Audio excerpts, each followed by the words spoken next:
Hello guys, मेरे मेहमान हैं मिस्टर अंजनी कुमार मिश्रा, एडवोकेट। और ये सुप्रीम कोर्ट के कई मामलों में लॉ क्या है और कोई नया स्टूडेंट। पहले तो आपका बहुत बहुत आभार। बहुत बड़ा बहुत अच्छा प्रश्न आपने किया है। तो सर, आपसे दूसरा प्रश्न है मेरा। Hello guys, welcome to my new blog. तो आज की ब्लॉग में मेरे मेहमान हैं मिस्टर अंजनी कुमार मिश्रा, एडवोकेट, जो कि कार्यरत है हाई कोर्ट में अभी भी, और ये सुप्रीम कोर्ट के कई मामलों में जा भी चुके हैं।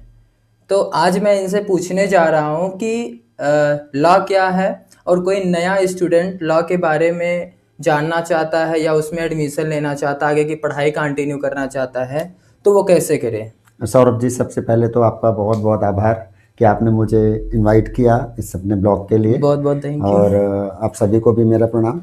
बहुत बड़ा बहुत अच्छा प्रश्न आपने किया है कि आज के समय में सबसे बड़ी बात है, पहली बात तो लॉ क्या है। ये एक विषय ऐसा विषय है जिसको हर एक व्यक्ति, समाज के हर एक व्यक्ति को जानना बहुत ज़रूरी है। जिस तरीके से समाज में क्राइम बढ़ता जा रहा है, उसको लेते हुए आज के डेट में हर एक व्यक्ति को कानून की जानकारी होनी चाहिए।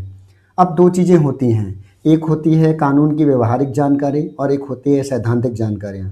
तो अगर एक हम बच्चे के अगर लेवल पे बात करें, अगर कोई विधि क्षेत्र में अपना व्यवसाय करना चाहता है या विधि व्यवसाय करना चाहता है, तो उसके लिए क्या जानना जरूरी है और क्या करना पड़ेगा। दूसरा, अगर एक आम आदमी है तो उसके लिए लॉ किस लेवल पे, कानून की किस लेवल पे जानकारी होने की ज़रूरत है। तो पहले हम बात करते हैं, एक विधि व्यवसाय में अगर कोई बच्चा आना चाहता है तो उसके लिए देखिए दो रास्ते होते हैं। अगर बच्चे ने क्लास 12th कर लिया है तो उसके लिए एक ऑप्शन है 5 ईयर LLB का, 5 वर्षीय विधि का जो कोर्स होता है, पंचवर्षीय विधि कोर्स, जिसमें विधि के साथ साथ आपको स्नातक कराया जाता है। दूसरा ऑप्शन है, अगर आप ग्रेजुएट हैं, अगर आप स्नातक हैं, तो उस समय आप सीधे डायरेक्ट 3 साल वाले LLB में आप एडमिशन ले सकते हैं। अब एडमिशन के बाद सबसे पहले तो आपको एडमिशन लेना है, अपने कोर्स के जो भी विषय दिए गए हैं उनको थॉरो आपको स्टडी करके अपने लॉ के डिग्री को कंप्लीट करना है। अब लॉ की डिग्री कंप्लीट करते ही आप विधि व्यवसाय नहीं कर सकते हैं, इसके लिए भी कई सारे अलग अलग स्टेप्स हैं। इसमें क्या होता है कि जैसे आपने विधि व्यवसाय में आपने अपना डिग्री आपका कंप्लीट हुआ, तो सबसे पहले आपको जिस भी राज्य के आप निवासी हैं उस राज्य के बार काउंसिल में आपको अपना रजिस्ट्रेशन कराना होता है। उसका एक प्रोसेस होता है। बार काउंसिल में रजिस्ट्रेशन कराने के बाद एक ऑल इंडिया लेवल पे बार का एग्ज़ाम होता है, जिसे AIBE का एग्ज़ाम बोलते हैं, ऑल इंडिया बार एग्जामिनेशन, जिसको एक साथ all India bar association conduct कराती है।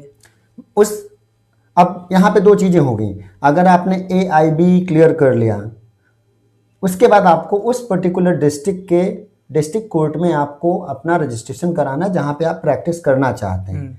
तब जा करके आप एक अधिवक्ता के रूप में आप प्रैक्टिस कर सकते हैं। तो देर आर बहुत सारे अलग अलग लेवल्स होते हैं जिनको पास करने के बाद ही आप विधि के रूप में, विधि व्यवसाय में अधिवक्ता के रूप में आप प्रैक्टिस शुरू कर सकते हैं।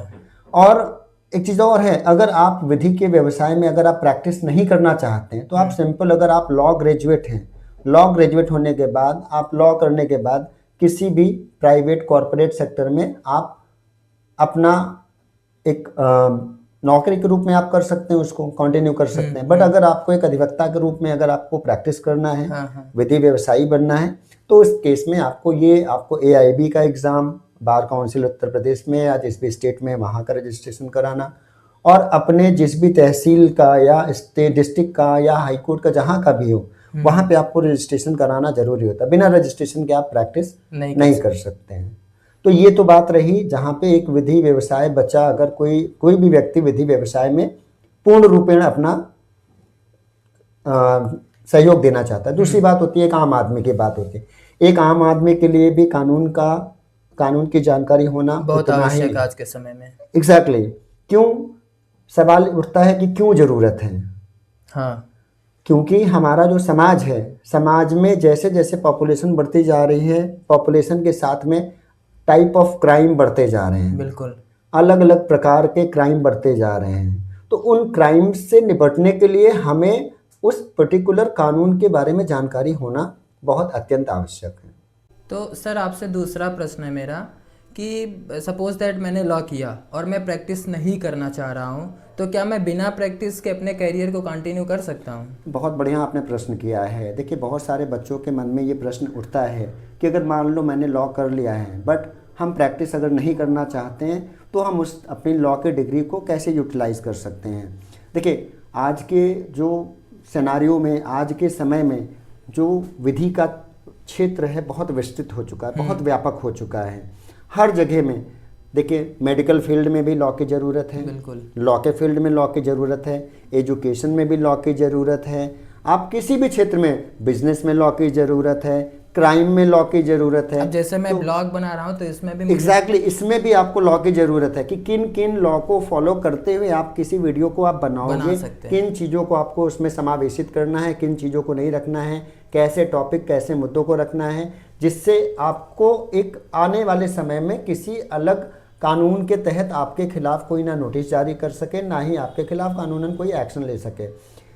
आज के डेट में क्रिमिनोलॉजी है, फॉरेंसिक डिपार्टमेंट है, कॉरपोरेट लॉयर के रूप में आप प्रैक्टिस कर सकते हो, फॉरेंसिक डिपार्टमेंट में आप कर सकते हो, लीगल कंसल्टेंट के रूप में आप कर सकते हो, प्रैक्टिस कर सकते हो, और बहुत सारे मेडिकल में आप जैसे मेडिकल एक्सपर्ट होते हैं, साइन एक्सपर्ट होते हैं, आप अलग अलग रूप में, आप अलग अलग क्षेत्र में इस लॉ की डिग्री का इस्तेमाल कर सकते हो। और सबसे बड़ी बात है, मान लीजिए आप कहीं पे भी नहीं इस्तेमाल कर सकते तो आप अपने जीवन में अपने बचाव के लिए आपको लॉ की जानकारी है तो आप वो काम नहीं करोगे जहाँ से कि आपको अगेंस्ट लॉ जाना पड़े और आपको आगे चल के कानून में जो भी धाराएं दी गई या जो भी सजाएं दी गई हैं पता चला उनका आपको सामना करना पड़े। तो इसके लिए भी आपको एक प्रिवेंटिव मेजर के रूप में आप लॉ का इस्तेमाल कर सकते हैं जी।